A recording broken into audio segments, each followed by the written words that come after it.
Hi guys, thank you so much for joining us today. We'll be starting in 5 minutes. We're waiting waiting to be joined by everyone for the quiz. So we're giving like a 5-minute leeway. There is no technical fault. We're just waiting for people to be joined. The audio will resume. The video will also resume. Just give us 5 minutes, okay? We haven't postponed it. We are just waiting for students to come online and access the quiz on our platform. Thank you.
Hi guys, very good evening. Thank you so much for joining us today for the Republic Day CLAT Quiz 2018.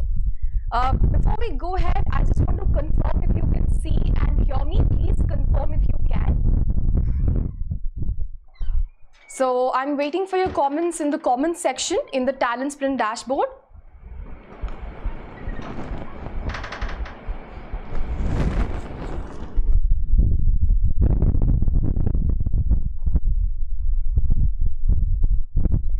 Okay, looks like you can. Very good evening again. Thank you so much for joining us. It was a really short notice. I think we had about 2 days to prepare for this quiz.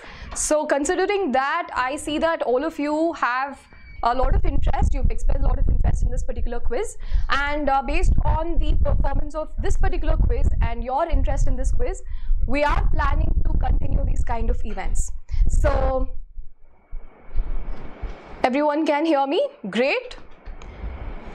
Okay, so there is a little interruption. There's a lot of air coming from the background. Give me some time to rectify that. Apart from that, is there any other issue?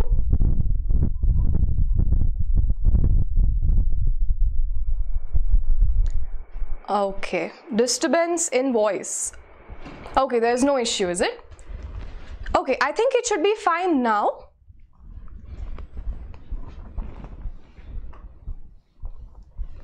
Okay, right. So since this is our first ever live quiz, there is bound to be certain issues that we haven't foreseen. There are going to be certain things that we will definitely modify and improve on our future sessions.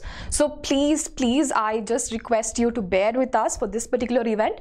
Please make a note of the things that you don't like. We will definitely consider your feedback, and we will definitely go ahead and incorporate your suggestions in our future videos. Okay, so without any further ado, now that I understand that there is no problem, I hope that there is no other issue, and if you're still facing some issue, it will probably be some technical difficulty from your end, because we've just checked the status of our stream and everything seems to be good. Okay, so first of all, I just wanted to remind you of the free All India CLAT Mocks 2018 that we just started as an initiative from Law School 101 in partnership with TalentSprint. So we have launched a program for free CLAT mocks for CLAT aspirants of 2018. And we also had a first live mock recently last week. I hope all of you gave that test, and all the participants, all the candidates also got a detailed report along with their All India ranks and everything. So I hope you've accessed yours, and yeah, and in fact, I actually reached out to the top 100 toppers personally. I wrote to them. So if you were one of the toppers, congratulations. And I have to tell you that I am listening to all of your feedback. We will be incorporating all of your suggestions in the next coming weeks. Thank you so much for being patient, and thank you so much for being so active on our platform. It really means a lot to us. Now, the Republic Day CLAT Quiz is actually our flagship event that we host every year. In fact, last year also we hosted something like this, except it was physical. It was actually a physical event that happened in Hyderabad, and we saw a lot of enthusiastic participation from students who were writing CLAT. And it was held by Law School 101 in partnership with K Circle, which is India's oldest quiz club. And this year we're back with another edition of the Republic Day CLAT Quiz. And this edition, we've partnered with the quizzing club of NALSAR, which is called as Quizzing at NALSAR. Lokesh Kaza of the quiz club at NALSAR is here to host the quiz, as you all already know. And a couple of things about Lokesh before I hand over the platform to him. So Lokesh is a final year law student at NALSAR, is one of my classmates, and he is one of the board members at K Circle, which is India's oldest quiz club. And he is also associated with NALSAR's quiz club, as I just told you, for the last 5 years. Finally, he's also taken part in more than 100 quizzes. He's been into quizzing for more than a decade, and he's generally popularly acknowledged as one of India's best quizzers. So this quiz is being hosted by the best in business. And without any further ado, I invite Lokesh to take over the platform, and he will explain the rules and everything to you. One last thing I just wanted to inform you. If you're watching this on our YouTube page, you can definitely take part by, commenting and everything, but your participation will not be valid. Now, the thing is, we have certain prizes. We have a surprise announcement to make. Basically, we've decided to give away 2 prizes for the 2 top performing students of this particular quiz. And we're offering ₹1,000 Amazon vouchers for 2 best performing students from this quiz, just to make things interesting.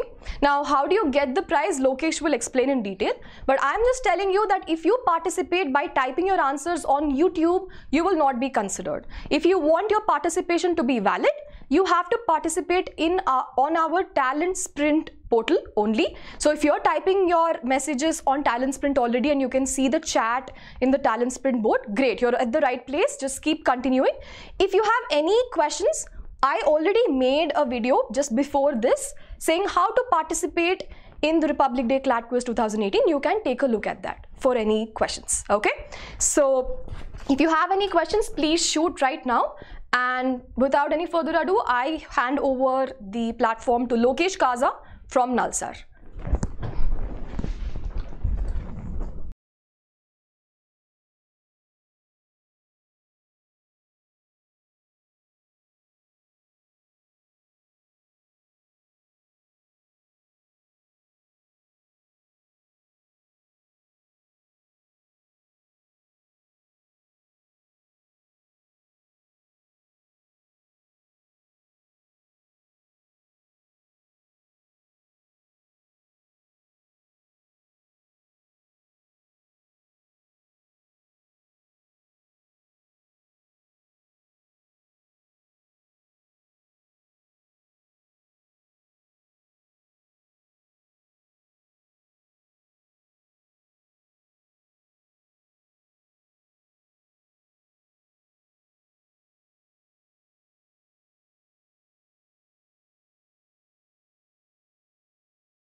Okay.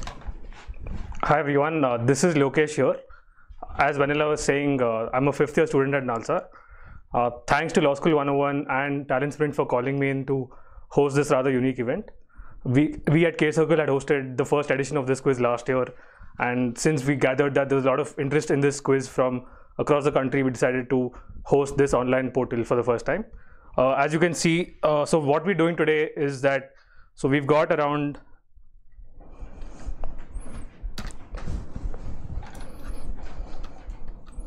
one second. So yeah, so we've got around 45 questions in all. So what we've done is we've tried to make that, we've tried to ensure that all questions are as CLAT centric as possible. But at the same time, we've tried to make this a rather interactive affair. So we've got 40 questions, 15 of which are focused on the theme of Republic Day, and 25 of which will test your legal knowledge, and not necessarily constrained to legal knowledge. They'll also be focused on other aspects such as your current affairs and perhaps your knowledge of political affairs and your knowledge of social justice movements in India.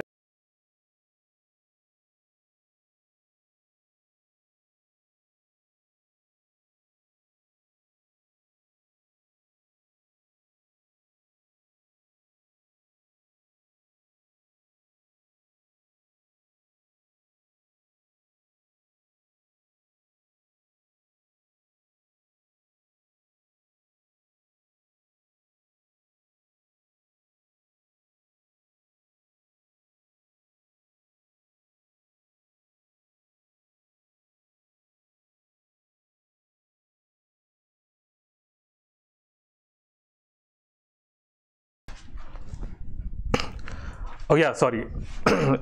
What I was saying is we'll be doing the top. I'll be announcing the top 4. Okay, I'll be announcing the top 4 correct answers for every question that comes up.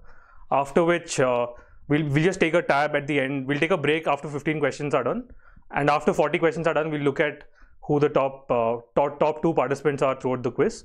So without further ado, let's start. Each of you, please comment within the TalentSprint tab. And if you want, please put the entire answer in one comment. Don't break down your answer in different comments here.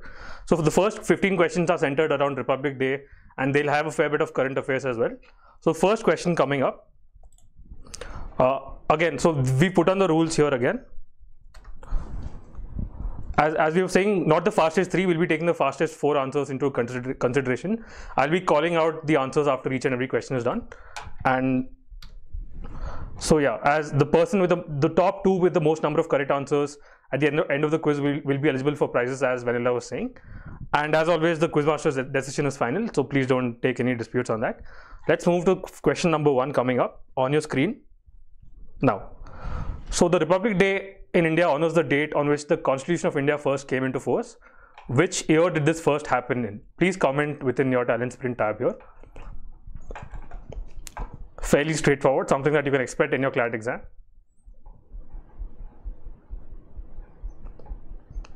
Looking out for the answers. In which year did the Constitution of India first come into force? Mohit Garg gets it. So yeah, so we've got our answers for this. Mohit Garg, Arshdeep, Priyanshu and Lakshya Grover get the answer right. The answer indeed was 1950, as many people have pointed it out, but we've taken the top 4 names into consideration for this. So let's move on to our second question. Again, as I was saying, the first 15 questions are centered around the theme of Republic Day. So please comment within your Talent Sprint tab. We'll be taking only the first 4 answers for each, first 4 correct answers for each question. Moving on to question number 2. So here's question number 2 on your screen right now. So the Constitution was passed by the Constituent Assembly of India on 26 November 1949, but as we saw, it was adopted only in 1950. So what was the reason behind which the specific date 26 January was chosen? What was the reason behind which 26 January was chosen as the date for India to have a Republic Day? There is no negative marking in this quiz. The question is on your screen. Yeah, so we've gotten in our first set of answers for this as well.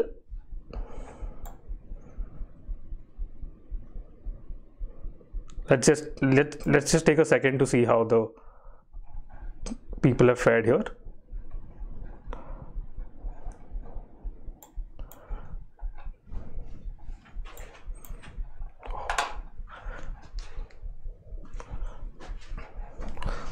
So the correct answer is indeed the Declaration of Indian Independence, or Purya Swaraj, that was declared by the Indian National Congress. What we'll do is later at the end of this quiz, we'll just go back and take a time frame as to who the people have answered and then declare who the winners are, because a lot of comments are coming in right now and we can't really keep a tab on everyone that's answering. So at the end of the quiz, we'll just map your time frame and then see who the top 3 or top 4 answers are, and then see based on your performance what the answer is.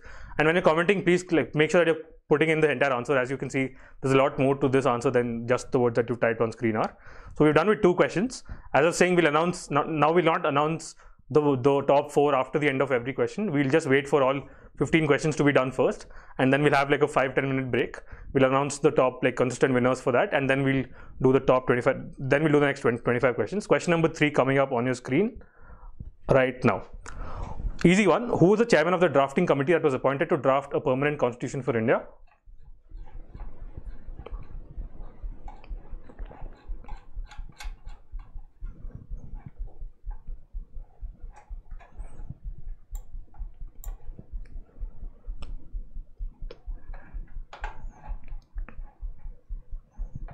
Which individual was the chairman of the drafting committee? Yes, so we have answers coming in for this as well. Probably one of the more, probably a question that you'd see in every mock test that you take, and something that you'll see featured in your CLAT exam perhaps. So yeah, we've seen the answers coming in for this. Let's move on to the answer slide for this. This was indeed Dr. B.R. Ambedkar, as many of you have already pointed it out. So yeah, so I think you've gotten a general idea of how this quiz is going to work. This is how we'll do it. I'll just show you the PowerPoint for each question. You guys can type out the answer in the Talent Sprint tab. Let's move on to the next question now. We've now finished 3 questions. We're now moving on to question number 4. Question number 4 coming up on your screen right now. So since 1950, as all of you are aware, India has been hosting a head of state for another country as the state guest of honor for Republic Day celebrations in New Delhi. Which former Indonesian world leader was the first chief guest of India's Republic Day? In 1950, which Indonesian world leader was the first chief guest of India's Republic Day? So this could be something that tests your static GK. So you see dignitaries coming in every year. Who was the first chief guest of India's Republic Day in 1950?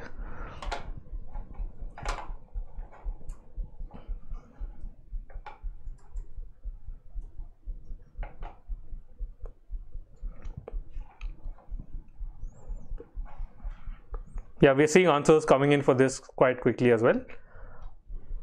So as many teams have already pointed out, as many people have already pointed out, this was indeed the Indonesian Premier Sukarno, who was the first chief guest in 1950. Good on you people for getting this. Moving on to question number 5. Sukarno was the Indonesian Premier who was invited by Nehru. As you can see, this image is from 1950 when he was called to partake in the Republic Day celebrations. Moving on to question number 5. So yeah, we're moving on to the next question now. Slightly long question, please bear with me. So on 2nd October 1957, India's first Prime Minister Nehru was watching a performance at Delhi's Ramlila ground at the Red Fort. During the performance, a short circuit caused a fire to break out in the tent over there. And there was a 14-year-old scout who promptly took out his knife and ripped open the burning tent, saving the lives of a lot of people who were inside this. So what exactly did this incident inspire for the first time, which you see continuing for every Republic Day event till today? So this particular incident inspired something to do with Republic Day, which happens every single year. So what did this incident inspire for the first time? Again, I realize this is not exactly the way you're asked questions in your CLAT, but it's always good to be aware of the trivia behind certain questions, and this could be tested in a different way for you. And yeah, I can see a lot of answers coming in for this as well. So what exactly did this incident inspire for the first time in 1957, which you see continuing even till today? So many people have answered this correctly.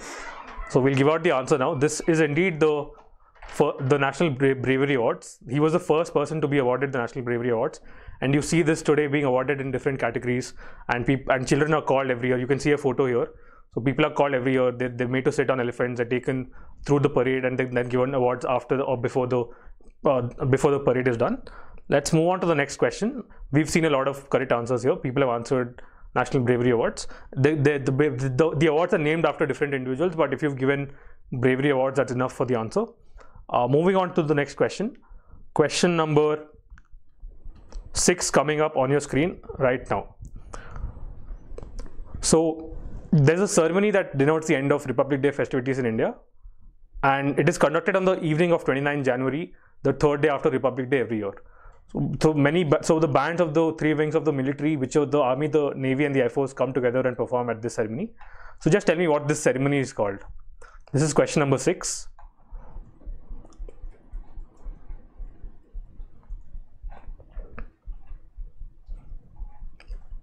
So 3 days from now, you guys can see this happening on your television screens. It's a very famous ceremony. What is it called?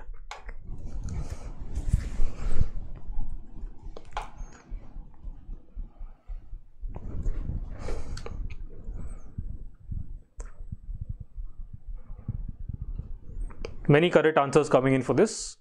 We'll show you the answer in just a second. So as many of you pointed out, the answer is indeed beating the retreat or beating retreat. So what happens is all the wings, all the bands of the Army, the Navy and the Air Force come together, and essentially, this ceremony essentially signifies the end of the Republic Day ceremony as we know it. So beating retreat or beating the retreat will give you points on this question. Once again, as I was saying, after first 15 questions are done, we'll be taking a break. We'll be seeing how people have fared in these 15 questions and noting down their scores. After which we'll be getting down to the next 25 questions where we'll be dealing with legal knowledge and political affairs, and then we'll do the same thing all over again. Moving on to question number 7. Questions has come up on your screen now. So to mark the importance of Republic Day, a grand parade is held every year in Delhi. From the Raisina Hill near the Rashtrapati Bhavan, which is the president's residence, along a ceremonial boulevard past the India Gate. So this avenue is lined on both sides by huge lawns, canals and rows of trees. What is this road called on which the Republic Day happens?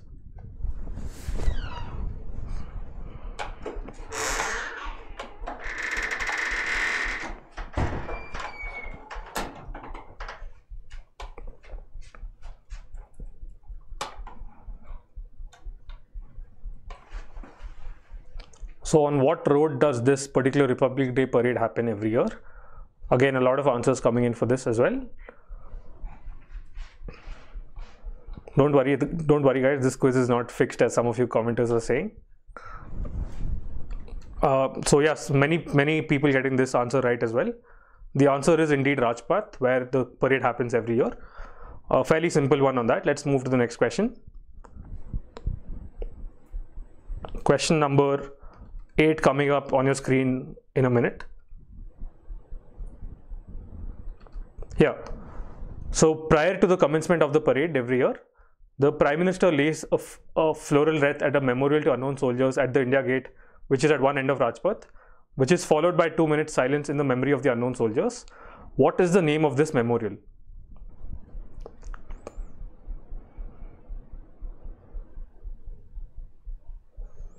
So what is the name of the memorial at which the Prime Minister lays a floral wreath at the beginning of the parade every year in the memory of unknown soldiers? There's a certain name for that. Your answer should have 3 words in it. Your answer, as I said, should have 3 words in it.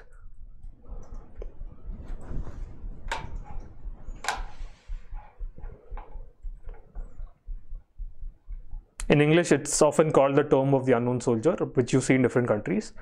So what is it called in India? Where the Prime Minister goes and sets something there before the parade starts every year. Again, very fast, like where people are answering quite quickly, as we can see today. So the answer is indeed the Amar Jawan Jyoti, as you can see on your screen. So this is where the Prime Minister goes, and before the parade starts, all the service chiefs, the army, the navy and the air force chiefs get together with the Prime Minister, and they go and salute fallen soldiers at this particular memorial. It is called the Amar Jawan Jyoti, as many people have pointed it out. Moving on now to question number 9. Question number 9 is very simple, but again, as I was saying, we need 2 answers in the same comment. So now this question might have 2 parts. Both parts have to be in the same comment. Please don't answer it within 2 different comments. Okay, so if this question has 2 parts, please answer both parts in the same comment. Don't answer it in 2 different comments. A fairly simple question again, coming on your screen right now. So if Republic Day is one of the 3 national holidays in India, what are the other 2?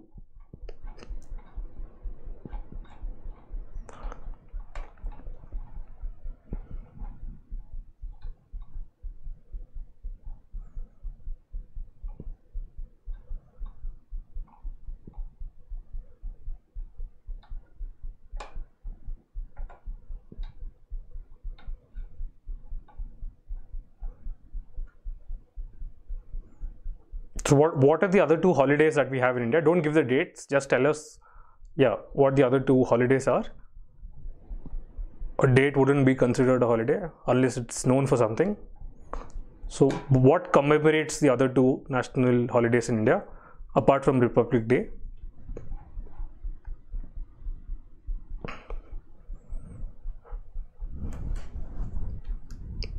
Again, answers coming in super fast mode over here. So this indeed is Republic Day and Gandhi Jayanti, is Independence Day and Gandhi Jayanti, as many people have pointed out already. Moving on to question number 10. As I was saying, again, we'll take a pause after first 15 questions are done for like 3-4 minutes. See how many people have commented. See what the consistency ratio for people is to see what the prize to see whom we can give out the prize to. So next question. So next 5 questions will deal with some current affairs like over the past 2 years of the Republic Day parade, and specifically to do with the Republic Day parade as such. I think till 11 to 14 will deal only with the parade as such. Moving on to question number 11 on your screen right now. Which individual who won the 2009 Nobel Peace Prize was a state guest of honor at the 2015 Republic Day celebrations? Someone won the 2009 Nobel Peace Prize and was also the state guest of honor at the 2015 Republic Day celebrations. Think of whom we usually call for these celebrations. Think of who could have also won the Nobel Peace Prize in 2009. Big name in the world of international politics.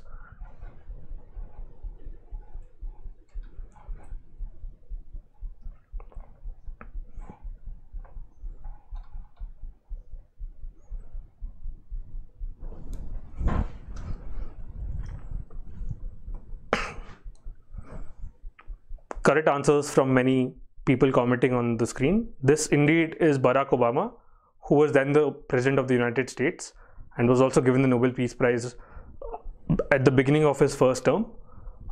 Let's move on to question number 12.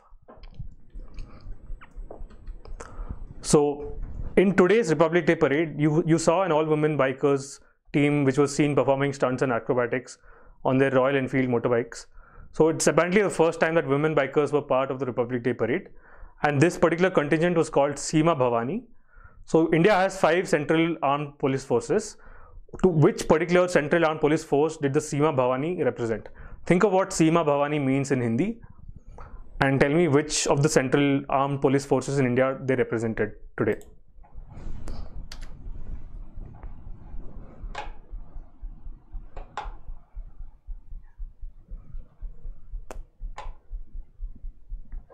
This happened just 3-4 hours back. Reportedly the first time that women bikers were part of the Republic Day parade, and their contingent was called Seema Bhavani. Think of what Seema Bhavani could mean and tell me which Central Armed Police Force did they represent.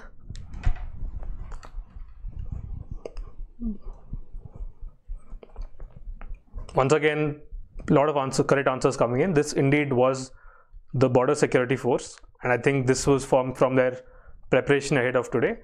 Moving on to question number 12, which is coming up on your screen right now. For the 2018 Republic Day parade in New Delhi, for the first time ever, 10 guests of honor have been called in who represent 10 countries, and these countries are part of a regional intergovernmental organization whose flag I'll just show you in a second. Which organization is this? So what happened basically was that for the first time ever today, you saw 10 different heads of state coming in as guests of honor, and they're all part of one intergovernmental organization whose flag is shown on your screen here. What is this? Which organization is this basically? Just the acronym will do. There's no need to give the full form of the organization. So as I was saying, this is not essentially something that you might see in your CLAT. For instance, you won't be given pictorial clues in your CLAT, but this will definitely be helpful for you to remember answers in the context of what I've asked you here. So if you remember, so for instance, this could be framed in a very different way when it's asked for you during the CLAT exam. And you could just be asked, for instance, like people from like these 10 heads of state were representing which intergovernmental organization at the 2018 Republic Day celebrations. And this was a flag that I showed you. A lot of correct answers coming in for this as always. And the answer for this is indeed the Association of Southeast Asian Nations, or ASEAN as it's called. And that was the flag of ASEAN as we showed it to you.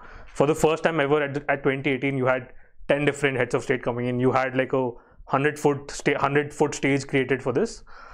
And that was question number 12 as we showed it to you. Question number 13 will be coming up on your screen in just a second. Again, so what we'll do is after 15 questions are done, we'll be looking at who the top 4 have answered each question correctly. So the top 4 correct answers for each question will be taken separately into account. And then we'll be, at the end of 40 questions, we'll just take a call on who the top 2 consistent performers are throughout the quiz. Question number 13 is on your screen right now. I'll show you the image of a building which was lit up in the colors of the Indian flag on the eve of last year's Republic Day. Just tell me which building this is.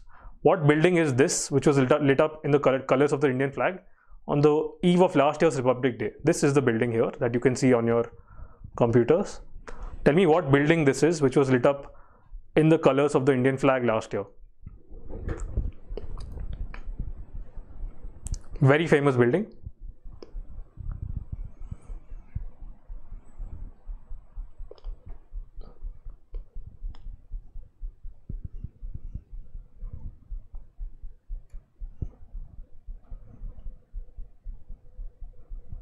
So this building was lit up in the colors of the tricolor last year, and this building is not in India, as some of you have figured it out already. Which building is this? Extremely famous building.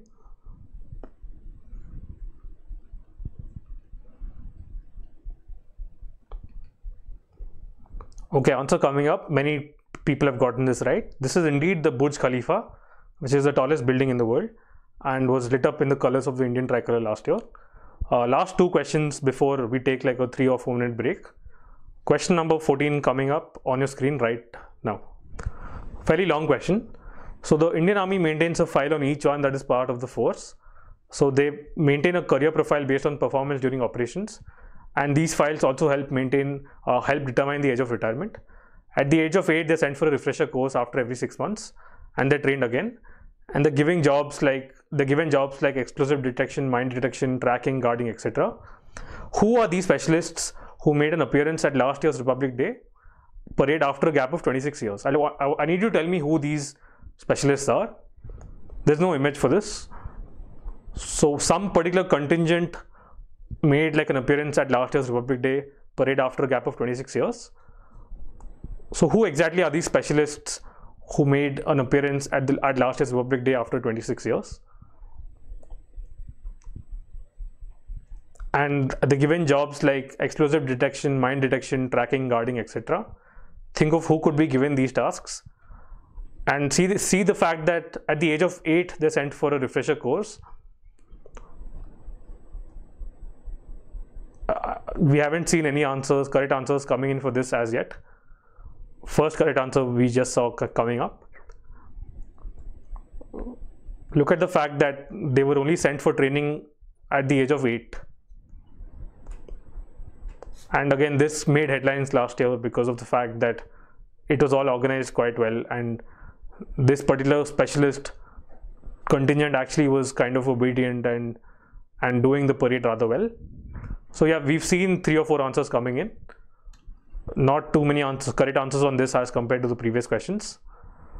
So this indeed is the dog squad of the Indian Army. As I was saying, these dogs are trained at the age of 8 to perform all these tasks, after which they were finally sent to take part in the Republic Day parade. I'm not sure if it happened this year. So anyone who said dogs or dog squad will give this answer to you. Last question of this Republic Day segment before we move on to the legal knowledge segment. Last question coming up on your screen right about now. In 1966, no invitations were sent out for a guest of honor for the Republic Day parade. This mostly was due to something that happened earlier that year, which is 1966, on 11 January in Tashkent, which is the capital of Uzbekistan. What happened in 1966 on 11 January in Tashkent, which led to the fact that no invitations were sent out for a guest of honor for that year's Republic Day parade, and we didn't really have any guest of honor that year. So what happened that year in 1966, which led to no invites being sent out for a guest of honor? This is the last question of the Republic Day segment. We'll take a 5-minute break after this.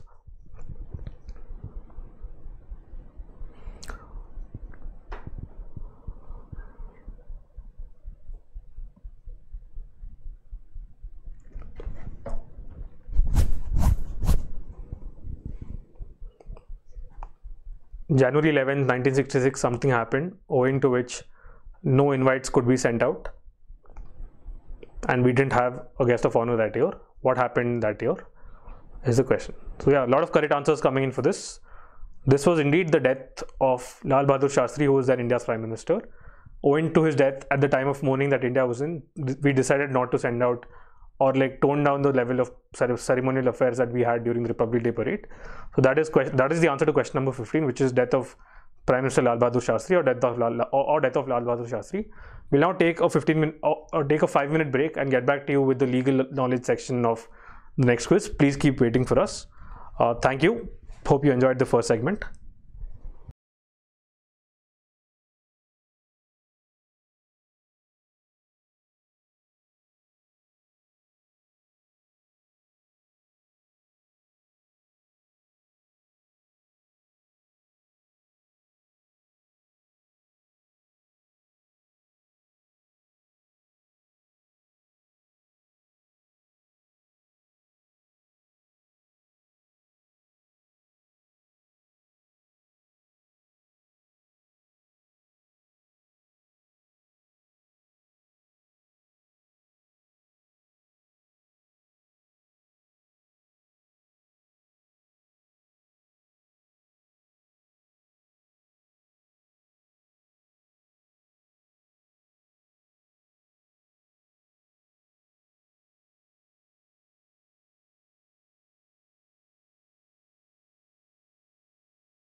Hi guys, so before we talk about how the quiz has been so far, I just want to mention that what is happening is, because of say internet speeds or because of internet connections, server, different kinds of connectivity of different servers, what is happening is different streams are getting the video at a slightly faster rate, right? So there's a few seconds of delay in different servers. So what is happening is some people are able to answer it because they're seeing the question faster. Okay, now of course if you accuse us of making, fixing the quiz and all of that, it leaves a really bad taste in that mouth. Now I can tell you that we just made this PowerPoint presentation in just 1 hour. We have not shown this to even the organizers. Me and Lokesh are the only ones who know what questions are there in this quiz. It's absolutely, heartbreaking to see this kind of behavior from future law students. Now, we are not here to make enemies. I really urge you to chill out.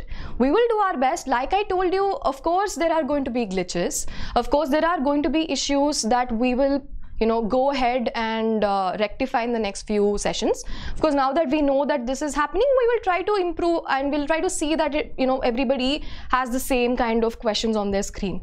Now, let me tell you right now that these questions, all the 40 questions that we've made, they're not just 40 questions, right? They're 40 questions of 40 extremely relevant topics for your quiz, for your GK preparation for CLAT. And which is why we would like you to take the knowledge back home. Now, of course, I know that we announced the prizes. We made certain promises. Now, I can't take it back. Now, I've announced that there will be 2 prizes. There will be 2 prizes. We will have to go ahead. But there is no cheating. It's just that because of luck, some people, like purely based on good fortune or bad fortune, you are seeing them at different speeds. Okay? Now, I just want you to take away some knowledge from this quiz. Now, of course, there are only going to be 2 winners. There are more than about 300 people participating in this quiz right now. Of course, there are going to be only 2 winners, right? But the point is, all 300 of you are going to take up some knowledge away from this quiz. And I will assure you, we will continue to make these quizzes.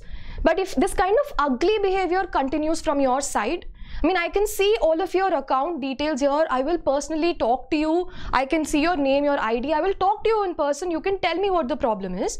But just because you have a forum, it doesn't mean you continue this kind of ugly behavior, because we are not here to make any profit out of, your loss, right? Nobody is making any profit here. We just want, in fact, this is a holiday for us, and we made sure that we come down to the office and host this for you. So we hope you understand this.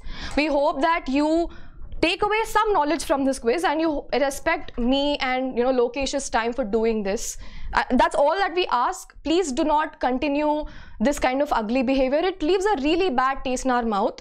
We're doing this for all of our benefit. We have fun doing this. We hope that you have fun as well. Okay, once again, I really humbly apologize for whatever the good fortune / bad fortune has caused, couple of seconds of delay.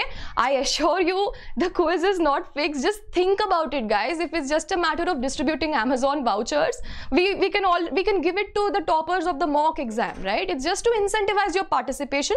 But the biggest incentive, however, is that you are getting some knowledge out of this experience. Okay, I hope you understand this, and I hope you stop your ugly behavior. It is really not appreciated. Okay, so we'll resume the legal section of the quiz. I assure you that the questions are much more exciting on that component, and I shall see you after that is over.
Welcome back everyone to the Republic Day CLAT Quiz 2018. As Vanilla was pointing out again, this is not really our fault when it comes to how quick the answer can be. This could be to do with your streaming services or your internet speed. And as one commentator was pointing out, it's not the fact that it doesn't have anything to do with who answers the question the quickest. It's to do with the fact that all of you know the answer at the end of the day. I think that's what we're all doing here for you guys. And that's what we're trying to get across to you as well. We've tried to make sure that these questions are as pertinent to the CLAT exam as possible. And as again, don't really look into the fact that you have to get one of the, you have to be in the top 2 for today.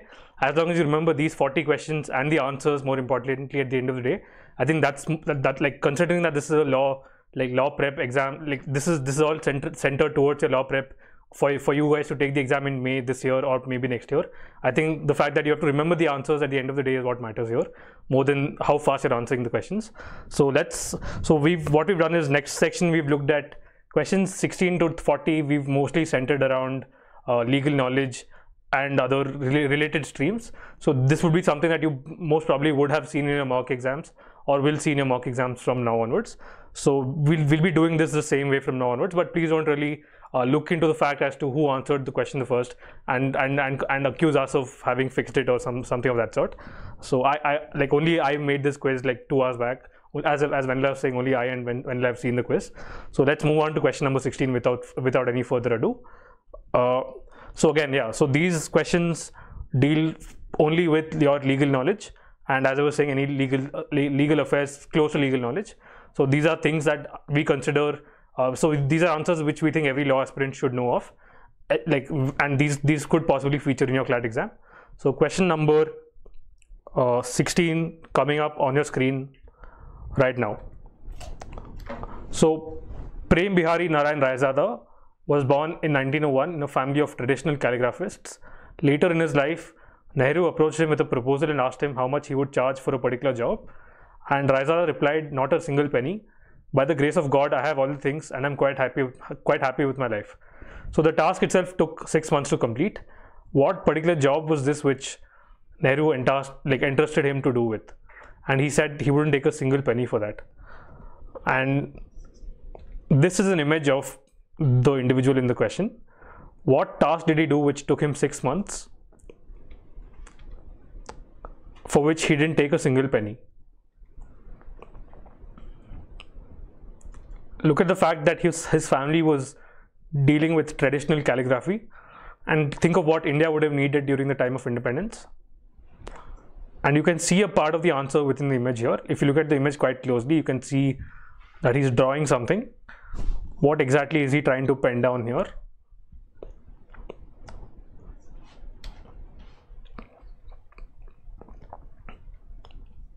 A lot of correct answers coming in. This is not just the border of the Constitution. This is the entire Constitution itself that he hand drew from scratch itself. As you can see in the image here, it's a fairly decorative aspect to it, and he spent a lot of time on the borders as well as on the writing itself of the Constitution. So if you've written, we'll give it to you for border drawing. We'll give it to you if you've said, as long as your answer contains the word Constitution in it, we should give it to you. So question number, so again, these questions again will be dealing with legal knowledge, and again it won't be as direct as this. It could be slightly variated in terms of how the question framing has been done. Question number 17 on your screen right now. So Samvidhan was this 10-part television miniseries that is based on the making of the Constitution, and this show premiered in 2014 on Rajya Sabha TV, with the first look of the miniseries being launched by Pranab Mukherjee in Parliament House in New Delhi. Tell me who directed this miniseries, and the person who directed this miniseries also won the 2005 Dada Saheb Phalke Award.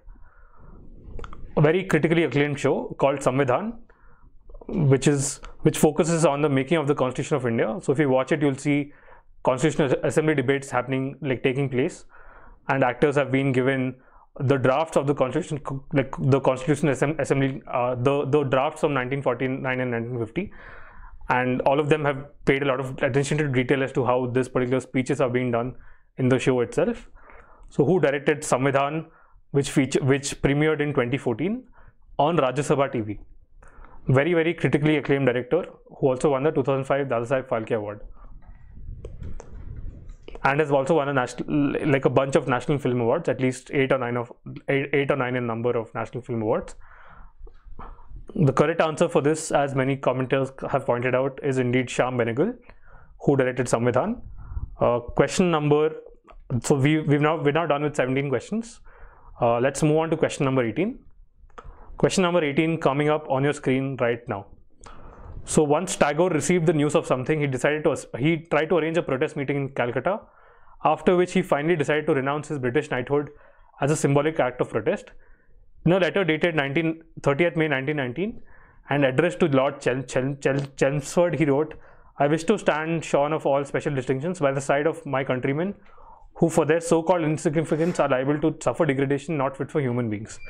As a response to what did Tagore renounce his knighthood and write this particular letter in the year 1919?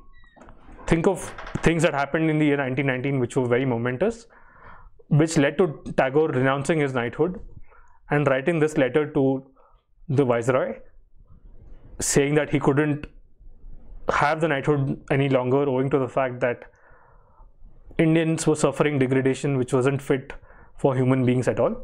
So what incident led to Tagore in 1919 renouncing his knighthood and writing this letter? Once he received the news, he tried to arrange for a protest meeting in Calcutta, after which he finally decided to renounce his knighthood. He was called Sir Rabindranath Tagore before that. After he renounced his knighthood, people still address him that, but that's no longer technically correct. So what incident led to Tagore renouncing his knighthood and writing this particular letter to the Viceroy in 1919? That should be your biggest clue there. So yeah, many commenters again coming in with the right answers. Going into next year, we shall see the 100th anniversary of this incident, which is indeed the Jallianwala Bagh massacre, as many commenters have pointed out. So if you've said Jallianwala Bagh massacre, a pat on the back for you. We'll be moving on now to question number 18. Hope you're enjoying the quiz so far. Question number 19 on your screen right now. G.S. Lakshman Iyer was an Indian freedom fighter from this city called Gobichettipalayam in Tamil Nadu, and he was the chairman of the city's municipality twice. It was during his regime that this city became the first city in India to ban a caste-based practice considered to be dehumanizing, and the practice has officially been abolished by law in India, even though you can still see it around you sometimes. What practice is this which has featured in many cases so far? In many in many cases, when I say many cases, I mean cases in the realm of human rights. So it was during his regime that Gobichettipalayam became the first city in India to ban a caste-based practice considered to be dehumanizing, and the practice has been officially abolished by law in India. So what practice was this? I can't see any correct answers for this as yet. What practice was banned for the first time in a city called Gobichettipalayam, of which G.S. Lakshman Iyer was the chairman of? Sati is not the correct answer. Neither is untouchability. Neither is zamindari, as I can see in your comments. Yeah, there are a few correct answers coming in for this, not as many as other questions have seen. So something that is officially abolished by law in India, even though you still see it being practiced in many parts of the country today. This is indeed, as some commenters have pointed out, Gobichettipalayam was the first city in India to ban the practice of manual scavenging. Good answers from those of you who got it right. For others, yeah, this is definitely something that you can take home from today, which you may not have heard of before today. So again, as I was saying, this is something that is officially abolished as per law, but you definitely see it being practiced on a rather large scale across the country today. So that was question number 19 as we showed it to you. Question number 20 coming up on your screen right now. So in India, President's rule refers to suspension of state government and imposition of direct central government rule in the state. So if under your legal knowledge, you should know by now that under Article 356, in the event that a state government is unable to function according to constitutional provisions, then what happens is that the central government can take direct control of the state machinery. So what are the only 2 states in India where president's rule is yet to be imposed today? So think of the fact that these 2 states would have to be relatively newer states, would have to be formed rather like over the past say 15-20 years, which is why no president's rule has often been imposed as yet. By now every other state in India would have seen president's rule would have already seen president's rule being imposed in some form or the other by now. So in your comment, I need the name of 2 states in India where president's rule has not yet been imposed. So as I was saying, as an added clue, your answer should contain the names of 2 states which have been formed rather relatively recently over the past 15-20 years, which would have been too young to have seen president's rule come into the state by then. There are a few correct answers. For this question, we'll be considering only comments which feature both the answer in the same comment. But as I was saying again, the point of this exercise is to ensure that you guys go back with something that you didn't come to this quiz for today. So the answer, as some people, we'll just wait for a bit on this particular question. So which are the only 2 states in India where president's rule is yet to be imposed? As I was saying, every other state would have seen this particular president's rule being imposed at some point or the other, except these 2 states. Which 2 states are these? A few correct answers coming in for this. Again, so the answers for this is indeed Telangana and Chhattisgarh. As I was saying, by virtue of the fact that these states were formed relatively recently, say one I think in 2000, the other over the past 6-7 years, by virtue of them being relatively nascent, you wouldn't have seen president's rule being imposed in these states as yet. So the correct answer to that one was indeed Chhattisgarh and Telangana. So that was question number 20. Let's move on to question number 21 in just a second, if you guys are ready. Moving on, question number 21 coming up. So we've got another 20 questions to go. We're currently halfway through the quiz. Question number 21 coming up on your screen right now. Born to a middle class family in Surat, he was a student of arts from Samaldas College with his LLB and LLM from Government Law College in Mumbai. And he began his service as a barrister at the Bombay High Court and was promoted to the rank of Chief Justice of Bombay High Court in August 1947. He later assumed the office of the first Chief Justice of the Supreme Court of India after India became a republic in 1950. Who was this person who became the first Chief Justice of India after India became a republic? This is definitely a question that you would have seen in your mocks by now. A very popular question when it comes to CLAT preparation. Who was India's first Chief Justice after India became a republic in 1950? This is some backstory for you to perhaps know his name better in the future if you've forgotten it for today. So he was born in Surat and initially apparently studied arts before he finally decided to study law. And so for you guys to remember names like this, you can sometimes read back on the origin or the backstory of this particular person. And if you can see, this person was coming from Surat, and so if you can remember some sort of Gujarati surname to this, and the answer, as many of you have pointed out, is indeed Harilal Kania. So if you've written H.J. Kania or Harilal Kania, you'll get points for this. So Harilal Kania was indeed India's first ever Chief Justice after India became a republic. If you've said again H.J. Kania or Harilal Kania, you get points for this. So this was question number 21. With that we're done with 21 questions. We've got 19 more questions to go. So this is how this particular section is going to go about. Question number 22 on your screen coming up right now. She was born in 1927 in Kerala and finished her BL from Government Law College in Thiruvananthapuram. She went on to become the first Muslim woman to be appointed to the offices of the higher judiciary, and also went on to serve as a member of the National Human Rights Commission. Her biggest achievements for which we know her are being the governor of Tamil Nadu from 1997 to 2001, and also being the first female justice of the Supreme Court of India in 1989. Who was this person who became the first female judge of the Supreme Court of India in 1989, and also was the governor of Tamil Nadu from 1997 to 2001? The first female justice of the Supreme Court of India, also a member of the NHRC, and a governor of Tamil Nadu between 1997 to 2001. Who is this? Many people often come up to us and ask how they prepare for questions like this. So I think it's, for me at least, when I wrote the CLAT, it helped remembering the context behind this particular person or whoever else it was. So if you know some sort of backstory, it might help you better with remembering the answers a little bit, instead of just going through names and the questions sometimes. So who was the first female judge of the Supreme Court of India, also member of the governor of Tamil Nadu? Many commenters getting the answer right on this. This was indeed Justice Fatima Bibi.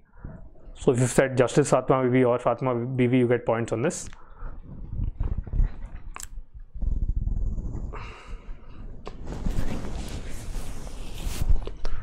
So that was question number 22. So the answer to question number 22 was Justice Fatima Bibi. Let's move on to the next question. Question number 23 coming up on your slides right now. So this is an economic system in which transactions between private parties are free from government intervention. Please ignore the typo. They're free from government intervention such as regulations, privileges, tariffs, and subsidies. This term and type of economic system was popularized by a French physiocrat named Vincent de Gournay. What is this system called, which you might have seen in your economics textbooks from high school, which was popularized by a French physiocrat named Vincent de Gournay? And basically it's a system where transactions between private parties are free from all types of government regulations such as regulations, privileges, tariffs, and subsidies. What exactly is this system called? So think of, your answer would have to have a French term in it, but which is fairly commonplace within the English lexicon. So you see it being used in the English language quite regularly, but it has French origins. So what is this system called?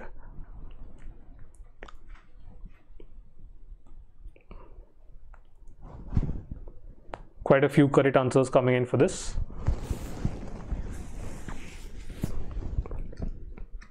This was question number 23, and the answer, as you will see on the screen right now, is indeed laissez-faire. So laissez-faire is essentially this particular type of economic system that we were talking about. Moving on to question number 24. Question number 24 will be coming up on your screen in just about a second. On your screen is question number 24. So again, question number 24 has two parts to the question. So please ensure that both parts are answered within the same comment, and don't break down your answer within two different comments. Makes it a little hard to check for us. So question number 24 on your screen right now. He was the chairman of the first law commission and drafted a uniform code for all punishable offences in 1835, which itself was derived from the Charter Act of 1834. So whatever he came up with was formalized in 1860 and still serves as the code for criminal offences and punishments in the modern day context. So your comment should have two answers. Who was this person and what code did he come up with?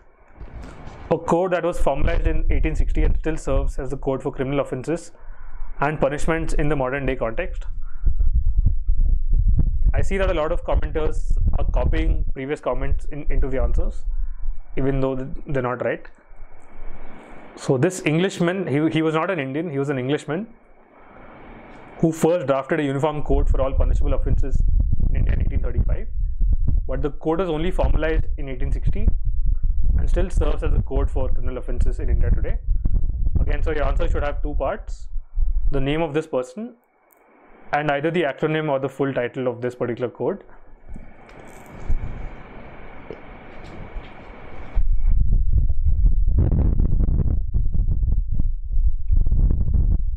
Englishman, not Indian, as I was saying.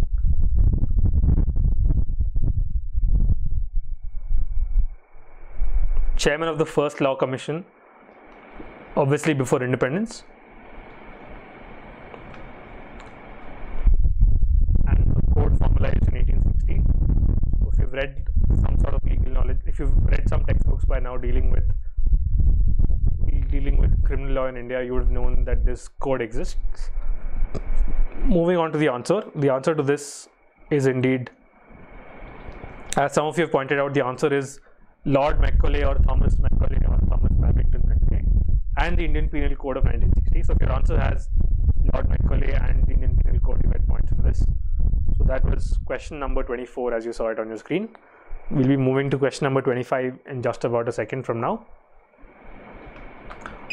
So Lord Macaulay came up with what you know today is as the Indian Penal Code for the first time. Moving on to question number 25. Once again, this is a question that has two parts to the answer. Your comment should again have like two parts within the same comment. Don't again break it down. So question on your screen coming up right now. He was the judge who enshrined the basic structure theory of the Constitution in a very landmark 1973 case. This particular theory that he came up with stated that fundamental rights form the basic structure of the Constitution, and any amendment against said basic structure would be subject to judicial review. Who was this judge who came up with this particular basic structure doctrine for the first time, and what landmark 1973 case was this? Huge name in the world of the Indian judiciary, who came up with the basic structure doctrine for the first time.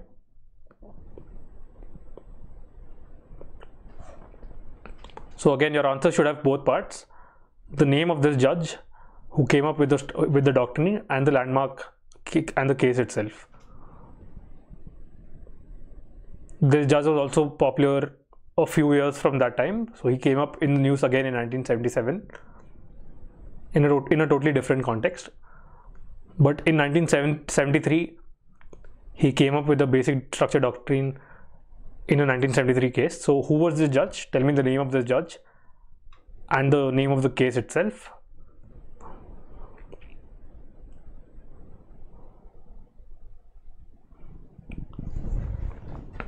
A few correct answers coming in for this. There are many people who've gotten the name of the case right, but the name of the judge wrong. So the judge in this particular, the answer to this is Hansraj Khanna and Keshavananda Bharati. So if you've written H.R. Khanna or Hansraj Khanna and Keshavananda Bharati versus Union of India, or just Keshavananda Bharati in your comment, you get points for this. So that was question number 25.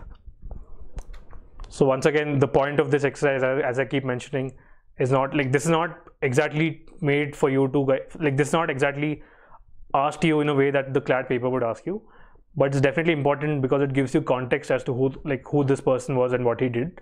So your CLAT question could be different and ask you, like, give you the name of the judge and ask you what he came up with, which is basically the basic structure theory. Or it could be to do with giving the name of the judge, giving the name of the theory and asking you the name of the case. Or it could give you the name of the case and the name of the doctrine and ask you the name of the judge. So we're just giving you as much context as we can with respect to the question. That is question number 25. We have 16 questions more to go. Question 26 coming up on your screen right now.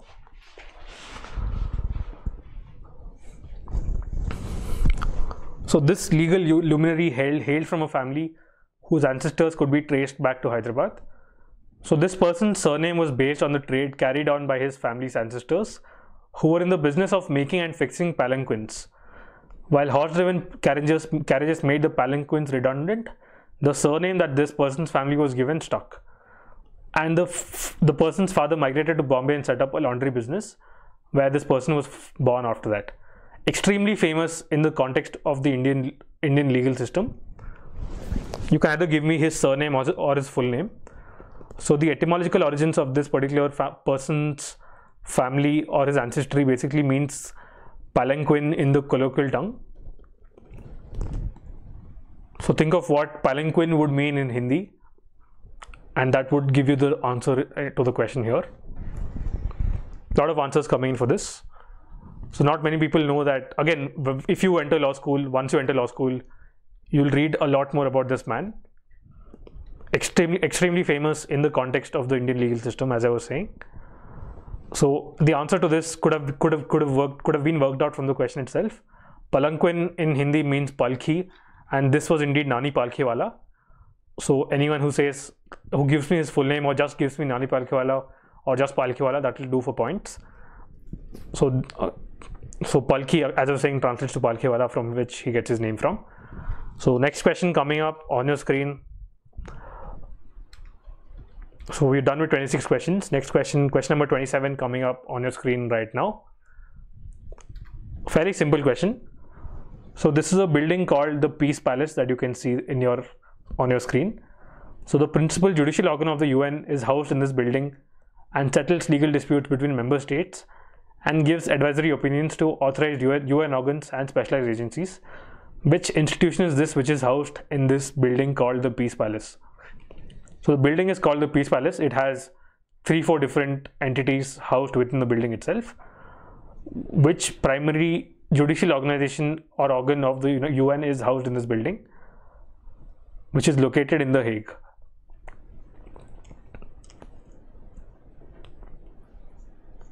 We'll take an acronym again for this question.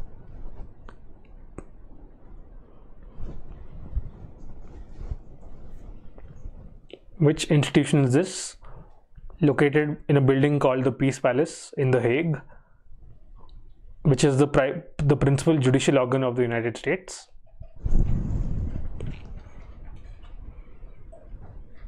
That is question number 27. A lot of people getting the answer right to this. This indeed is the International Court of Justice, or the ICJ. So props to people who've gotten that question right. Let's move on to question number 28.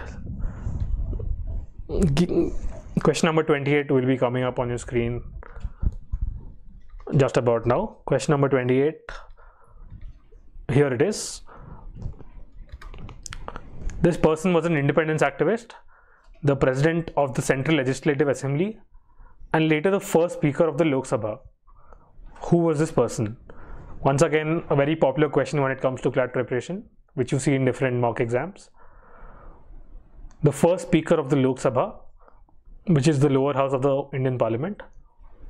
Who was this person?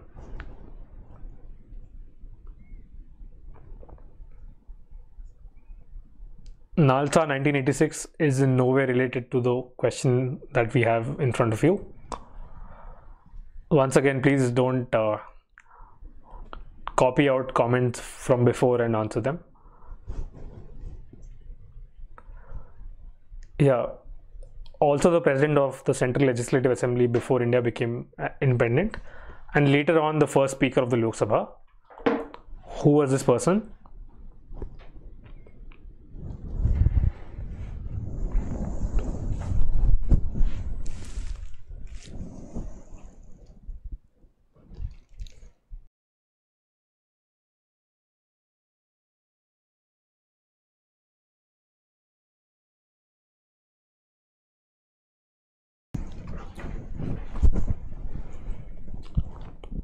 A lot of correct answers coming in for that question.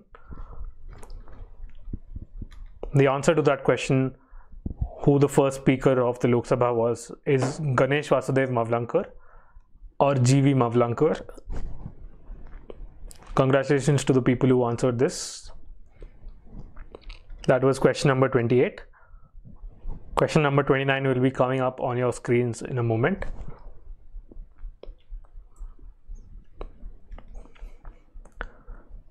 Question number 29 on your screen right now. It's a slightly long question, and your answer would require some amount of text in it. So please write like a sentence or so in your answer, not just a word or two. It'll require a sentence of sorts. So question number 29 on your screen right now. So Pravasi Bharatiya Divas is celebrated in India on 9th January every other year to mark the contribution of the overseas Indian community to the development of India.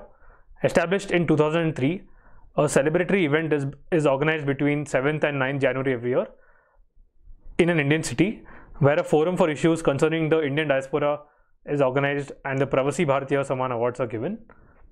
Why is this day celebrated on 9th January every year? So what exactly does Pravasi Bharatiya Divas commemorate on 9th January every year? Please write a few words within your answer.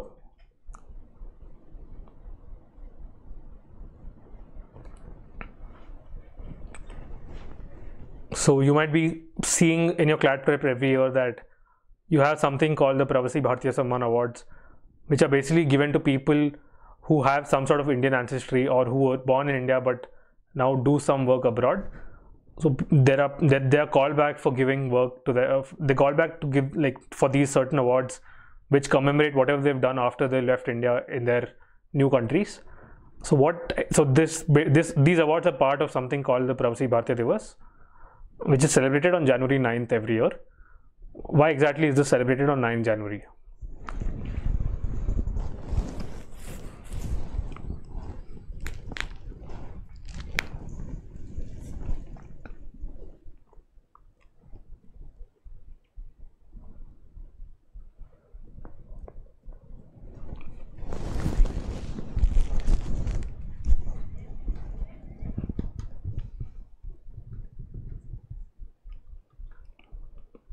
Moving on to the answer for question number 29. It's celebrated on 9 January every year because this was the day when Gandhiji came back from South Africa on 9th January 1915. So if you've said Gandhiji came back from South Africa or commemorates the return of Mahatma Gandhi from South Africa, you get points for this. So as I was saying, this basically commemorates the work of Indians living abroad, which made perfect sense as to because Gandhiji had done a lot of work in South Africa as well and had then come back. So if you've said anything to do with this, we'll give you points on this one. Moving on now to question number 30. Question number 30 will be coming up on your screen in just a second.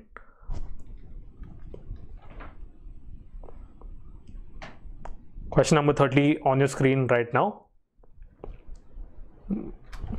This was primarily a forest conservation movement in India that began in 1973 and became extremely famous all over the world. And its success meant that people immediately took notice of the non-violent movement, and it inspired many eco groups by helping slow down rapid deforestation.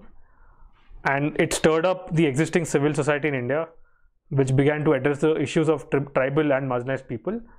What movement was this which began in India in 1973 and went on to become extremely famous across the world?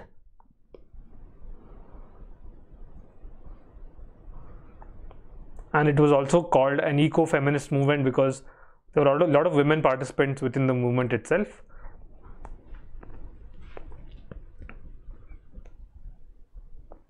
Something was done during this particular movement which led to its name.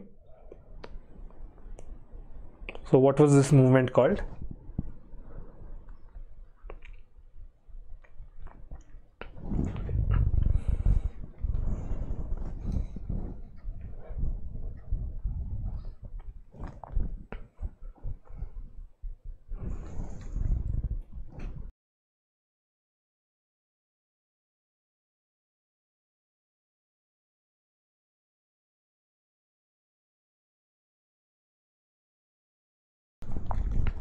Let's move on to the answer for question 30. We've seen a lot of correct answers for this coming in.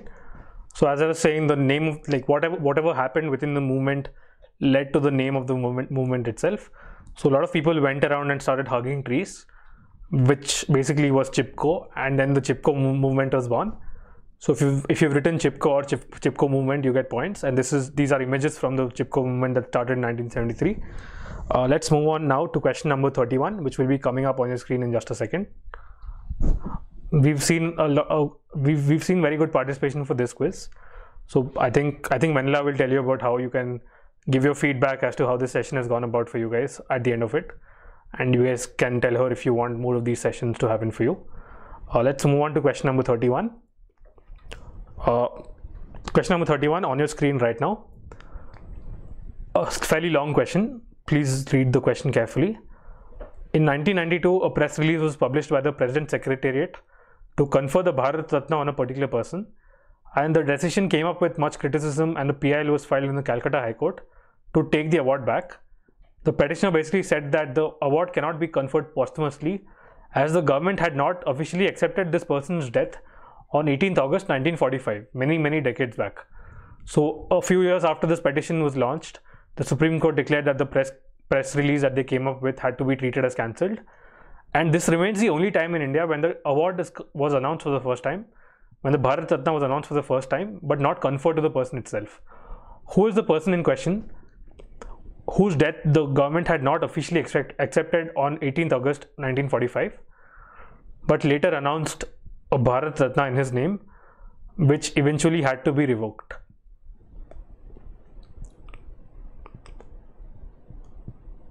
Someone whose death has created a lot of controversy, a lot of suspicion, a lot of mystery, and has been in the news for the past 3-4 years as well. Which person was this who was given a Bharat Ratna posthumously, but then the Supreme Court ordered that this press release be cancelled because the government had not accepted the person's death in the first place, which is why it could no longer be posthumous. A lot of answers coming in for this as well. This indeed was Subhash Chandra Bose. So basically people had an issue with the fact that the government had not announced his death publicly, but it was then giving a posthumous Bharat Ratna in his name. So if someone asks you whether Subhash Chandra Bose has gotten a Bharat Ratna, the answer would be no. Moving on to question number 32. Question number 32 coming up on your screen in just a second, and here it is. This was a speech delivered by Nehru, the first Prime Minister of independent India, on the eve of India's independence towards midnight on 15th August 1947.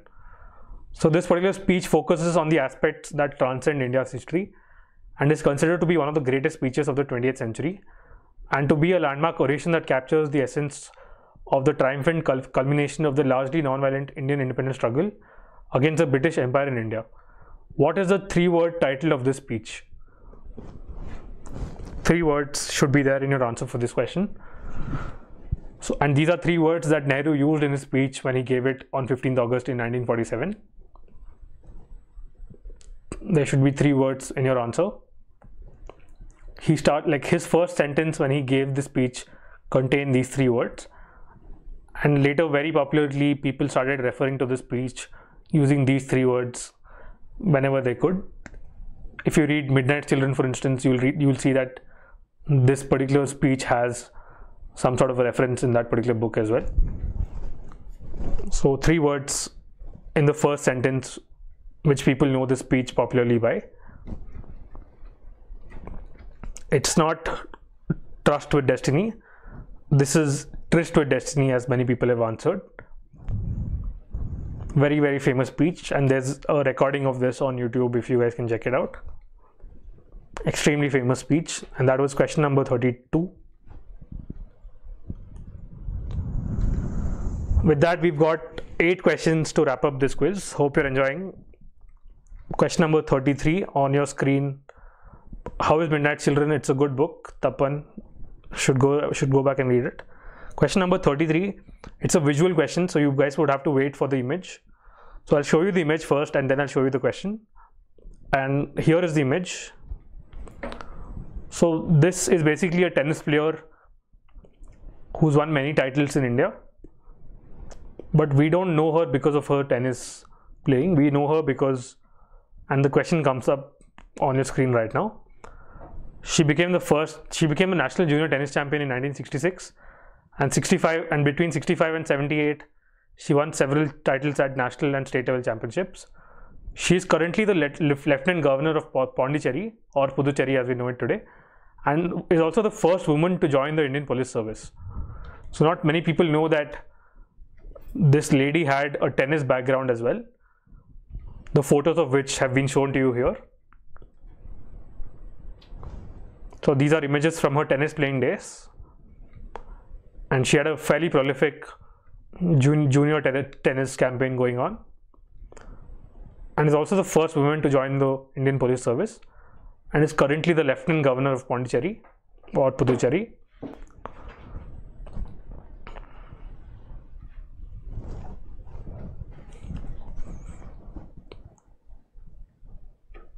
So one good way to remember this answer in the future would be to know that she had a tennis playing background as well.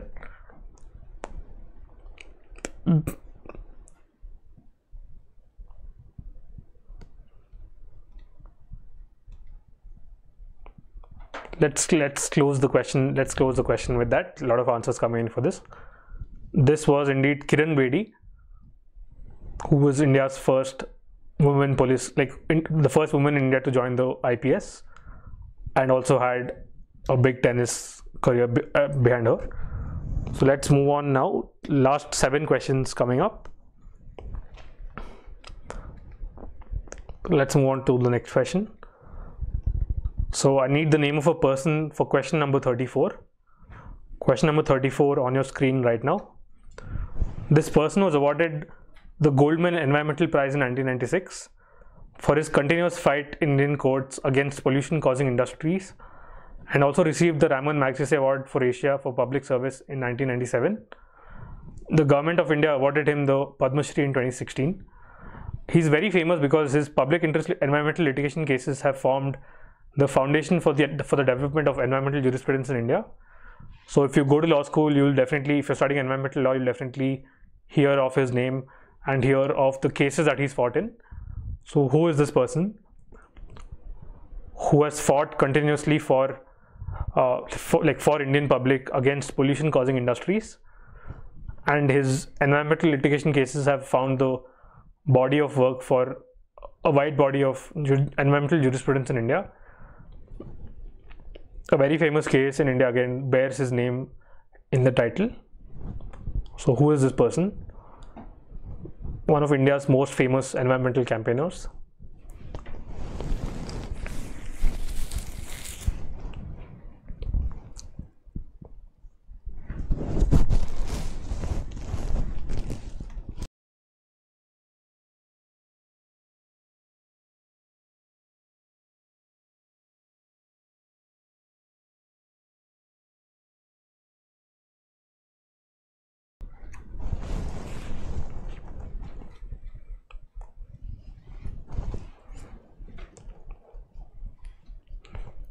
Closing question number 34 with that. This was Mahesh Chandra Mehta or MC Mehta. We've got 6 questions to go now. Moving on to question number 35.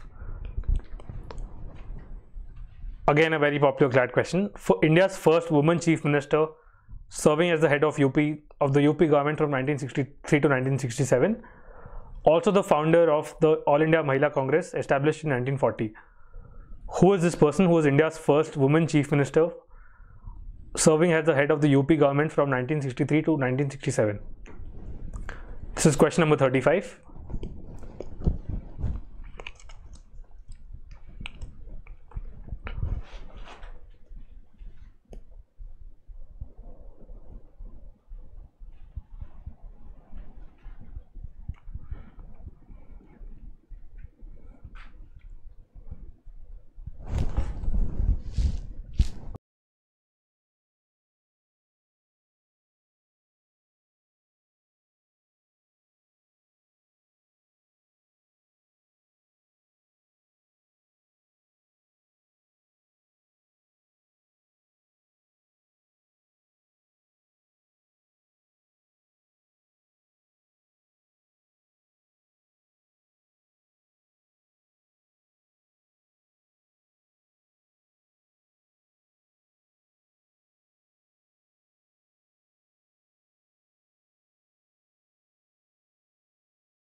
So this, closing with question number 35.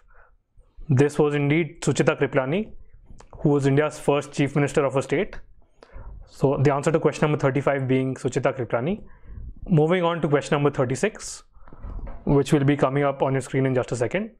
Sarojini Naidu is incorrect. The answer to question number 35 was Suchita Kriplani, who was married to J.B. Kriplani, who was another freedom fighter.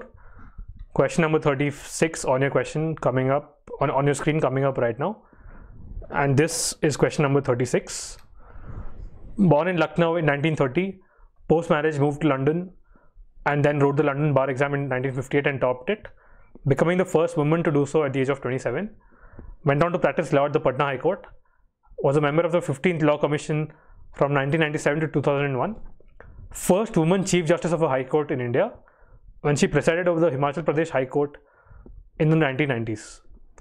Who was this individual who became the first woman Chief Justice of a High Court in India and who passed away last year?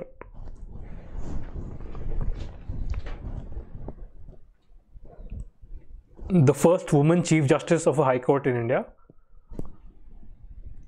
when she became Chief Justice of the Himachal Pradesh High Court in the 1990s. Again, a very, very famous name in the context of the Indian judiciary and who passed away last year. Who was this person?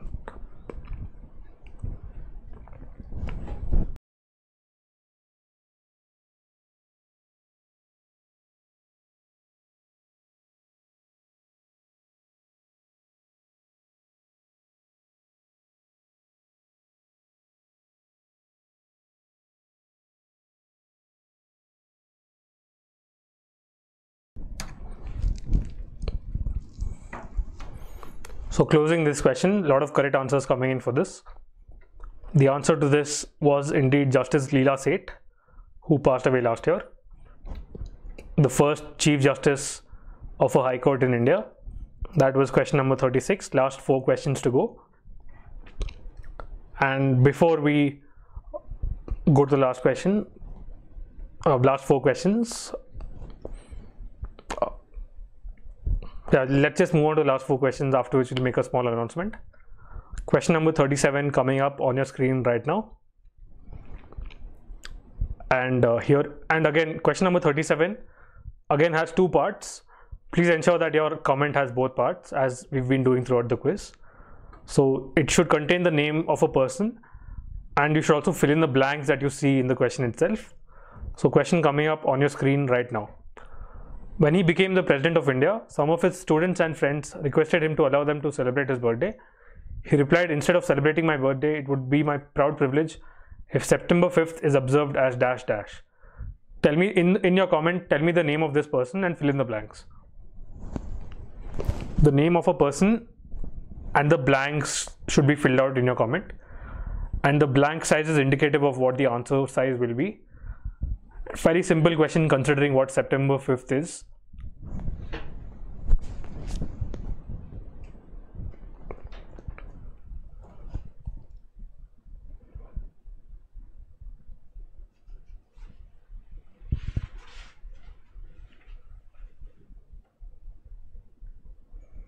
Once again, your answer should contain both the name of this person and the blanks that you see in the question slide. September 5th.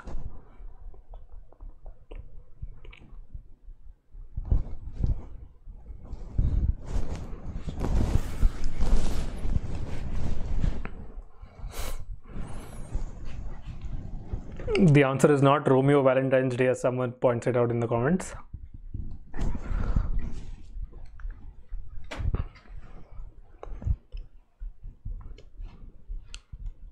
That was question number 37. We've got 3 more questions to go. And the answer to question number 37, as many people have gotten it right. What do you celebrate September 5th in your schools as? This is indeed Dr. Radhakrishnan, in whose honor Teachers' Day is celebrated in India. So if you've got Sarvepalli Radhakrishnan or Dr. Radhakrishnan and Teachers' Day in your answer, you get points for this. Last 3 questions. Hope you've enjoyed the quiz. Question number 38 coming up on your screen right now. Yeah, here it is. Again, you have to fill in the blanks to this question here, and the question's up on your screen. Dash dash laws was a name given to state and local laws that enforced racial segregation in the southern United States. These laws restricted the civil rights and liberties of African Americans in the US and mandated segregation of public schools, restaurants, parks, and even the US Army on racial lines. Fill in the blanks to this question. Your answer should have 2 words.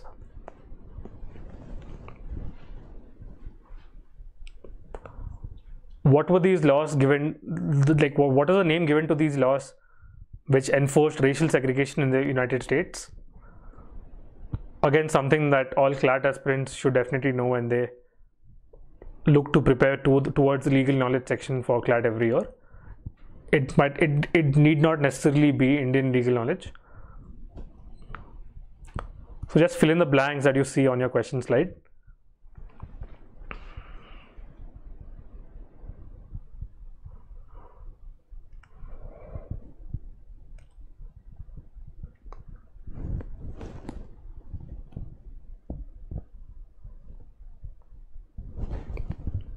Fair number of correct answers coming in for this. Let's close the question. This is indeed Jim Crow. If you answered Jim Crow, you get the answer right for this question. Last two questions coming up on your screen right now. Question number 39 on your screen right now. Here it is. It lasted for 24 days, starting on 12th March 1930 and continued until 6th April 1930. It ended when Mohandas Gandhi raised a lump of mud and declared, "With this, I am shaking the foundations of the British Empire." What act of non-violent civil disobedience was this?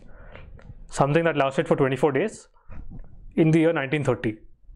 So just tell me what this act was, which had Gandhiji raising a lump of mud and declaring this.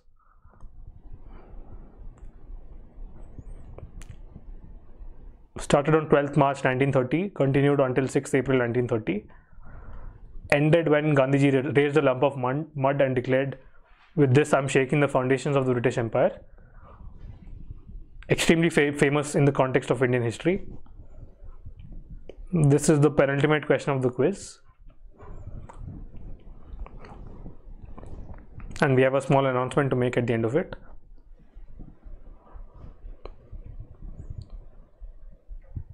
Think of what could have lasted 24 days and ended with whatever Gandhiji did when he raised a lump of mud.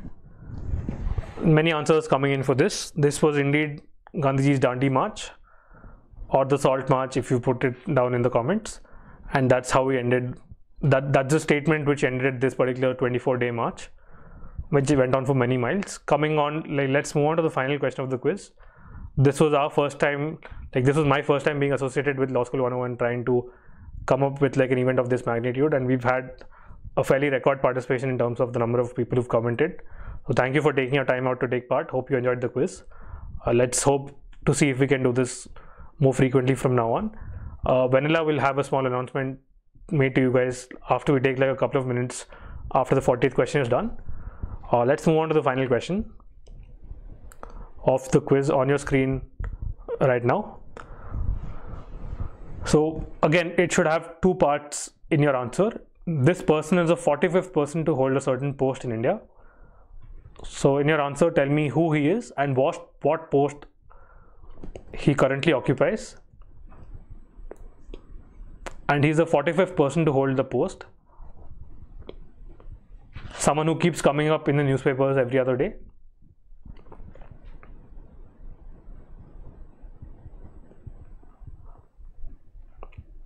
Again, your comment should have both answers, his name and his post, the post that he currently occupies, which he's the 45th person to occupy. And again, as I was saying, this is the last question in the quiz today. Small announcement that we'll make after this.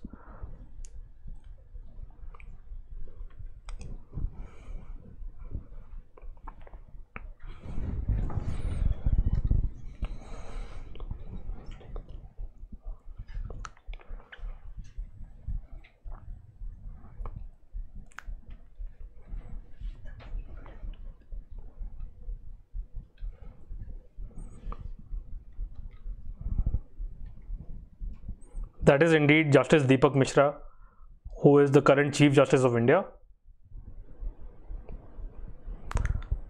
With that, we come to an end to the Republic Day CLAT Quiz 2018. Okay, once again, thanks a lot. We had at least 250 to 300 participants taking part in the quiz today. and this wouldn't have happened without your participation. We acknowledge that there were a few technical glitches from our end, which we will be improving on shortly. But thanks a lot once again for taking your time out to take part in this quiz in such big numbers today. Hope you found the quiz relevant for your CLAT participation. That was the point of this entire exercise from our end as well. And we'll take a couple of minutes, after which Vanilla will make a slight announcement for you guys. And once again, big thanks. Hope to see you again shortly from my side as well. Thank you so much.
Hi guys, hello again.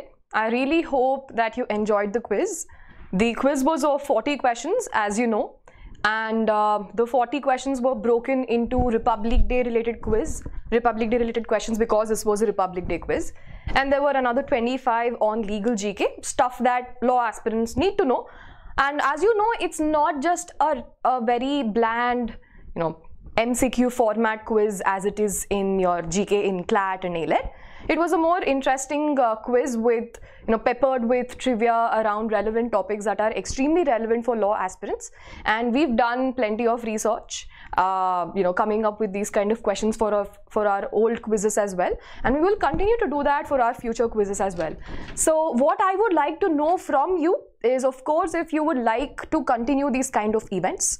Now, before this gets concluded, I just want to make one small announcement with regards to the results. Of course, we wanted to incentivize your participation. We wanted to make it a little more interesting for you guys. So we announced 2 prizes at the beginning of this particular video. We said that we will give 2 of the best performers ₹1,000 vouchers from Amazon. However, as you know, some people among you really, you felt really strongly and you were making some very hurtful, rather, accusations about us, saying this quiz was fixed, and just because there were some fortunate or unfortunate errors with certain people's servers, which meant that the video stream was getting a little delayed or getting a little faster for some people. Now, this is something that unfortunately cannot be controlled from our end. I would definitely want to control it, but something that I really cannot change from our end. And that is why what I wanted to do is, and as you know, we are doing this for your benefit. we're not getting anything out of it. So in addition to the 2 prizes, I'm announcing 10 more prizes this time. 10 more prizes for 10 students of rupees 200 Amazon vouchers. So if you are one of the 12 best performers, the top 2 will get rupees 1000 vouchers and the next 10 will get rupees 200 vouchers. I hope that is a fair deal. I really hope you agree with me. I just want to make sure that everyone is happy. I just want to make sure that everyone is taking away something good from this experience, right? Now, I don't want you to, feel like there is some unfairness going on. We fixed the quiz, we did something wrong. It was one-sided, whatever that means. This is something that I don't want you to go home with. I don't want you to take away from this experience. So what I would like to do is make sure that I take feedback from you. We will definitely improve wherever we can. And over the next few days, of course, if you would like to see these kind of events, please let us know. We'll definitely continue hosting these kind of events for you. Okay, so even if and since this time there were a lot of ugly fights in the beginning, of course everybody chilled out later. That's awesome. Thank you so much. Since in the beginning you felt like there was some issues, I want to make sure that this kind of stuff doesn't happen again. So next time we will also have these kind of events and we will figure out how to make sure that we don't, we improve on whatever we've gone wrong at. And finally, I want to say that thank you so much for everybody. I think about 400 people watched this on YouTube and about 250 to 300 people really participated on it. That's awesome. So I really hope that you paid attention to the quiz and probably made notes or whatever, because I don't really want to put I don't want to record this and put this on YouTube. So if you've participated, one other prize that you're getting is that you're getting knowledge. Okay, so if you participated, you're taking away knowledge that is really very much relevant for CLAT, and you could probably share that along with your friends. Okay, so thank you so much for joining us. Again, if you are a first time viewer to our quiz, then you know that we have free All India CLAT mocks for 2018 CLAT aspirants, and I really hope to see your participation in our live mock. The next live mock will be held on 3rd and 4th of February on our portal. If you haven't registered, the link is talentsprint.com/CLAT. Just go and register it. If you've already registered, go to clat.talentsprint.com and sign up there. Okay, so I really hope you enjoyed, and I really hope that you liked Lokesh's questions. I thought they were phenomenal. 40 questions, they were really interesting. And what we'll do is, about the results, as you all know, we have the Facebook event called the Republic Day CLAT Quiz. Okay, so we will be announcing the results of the top 12 performers from today there. Okay, and as you know, we have a record of all the chat that has happened today, and we have a record of all of your names along with your phone numbers and email addresses. So if we have to reach out to you, we will definitely reach out to you. Okay, and in case you want to talk to us, of course you can raise it in the discussion forum, or you can contact us on the support team. Okay, so thank you so much for participating, and I really hope to see just the same or better kind of participation in the next few sessions. Thank you so much.